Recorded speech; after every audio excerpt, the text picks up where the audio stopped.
Hi, it's me again. So today's video is about skills 5 and 6 or module 3. But first, let's have a review of module 1 and module 2. In module 1, skills 1 and 2, we learned about that a sentence in English must have at least one subject and one verb, and that each subject has its own verb and vice versa.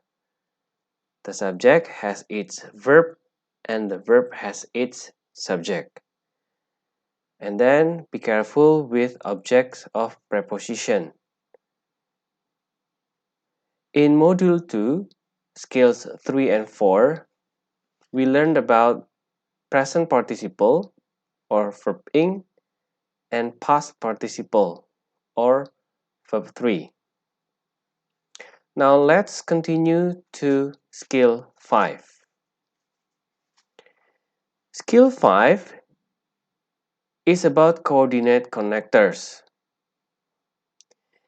In the previous skills, we learned about one sentence, one clause, one subject, and one verb.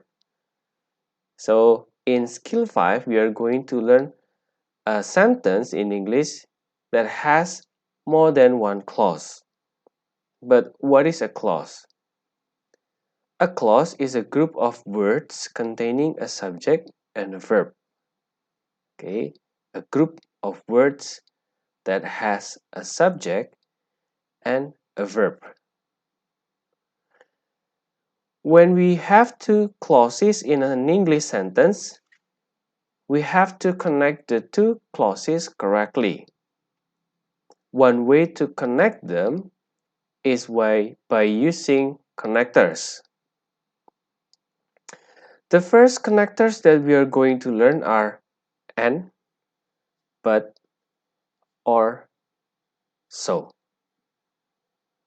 Let's take a look at the examples. The first example, the sun was shining and the sky was blue. We know that this sentence has two clauses. It means that it has two subjects and two verbs.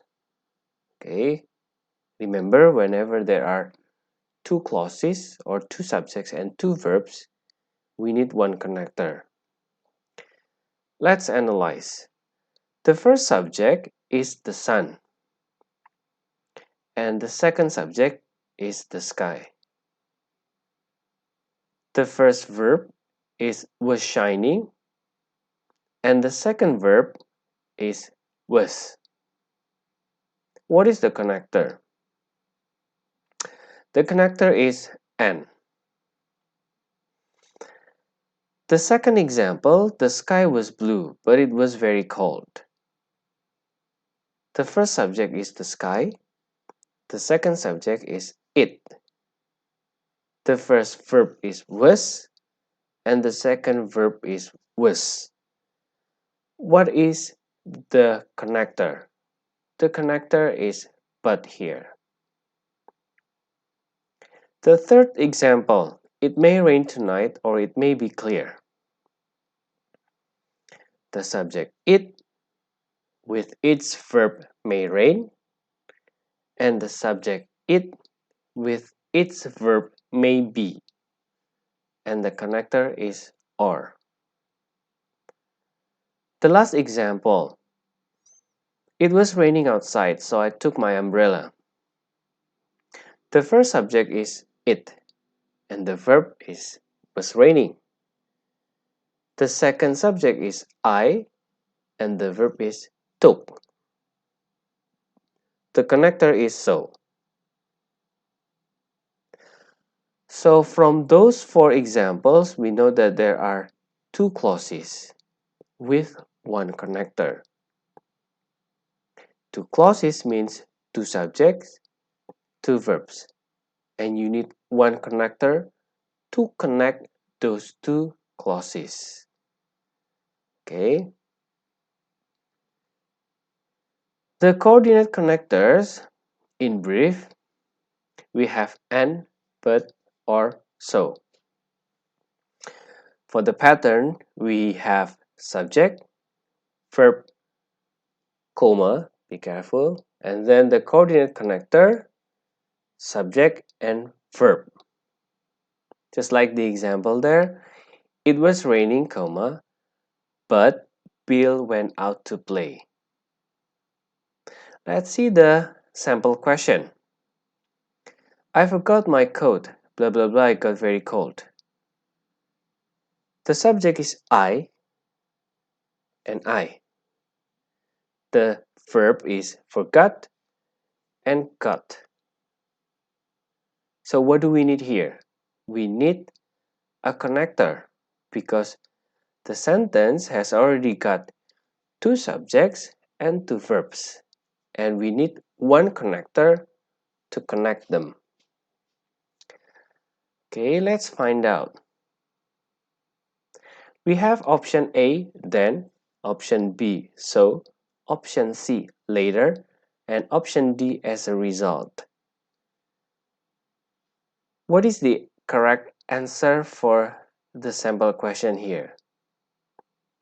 Okay, the correct answer is B, so. So the complete sentence will be, I forgot my coat, so I got very cold. Two clauses, one connector. Okay, let's continue to skill 6. Basically, it is almost the same as skill 5. The difference is only the name of the connectors. Here in skill 6, we have adverb clause connectors. It also has the same function to connect two clauses. Let's see the examples there. He is tired because he has been working hard. The first subject is he, and the second subject is he. The first verb is, and the second verb is has been working. What is the connector? The connector is because. The second example, because he has been working hard, he is tired. What's the difference? Well, those two sentences are actually the same. The difference is only the position of the adverb clause connector. If we put the connector at the beginning of the sentence, we need to put a comma here. Okay, so we can conclude that the position of these connectors is more flexible. It can be at the beginning of the sentence or in the middle. For the adverb connectors, we have 4 groups. The first one is the time, the second one is the cause, the third one is condition, and the fourth one is contrast.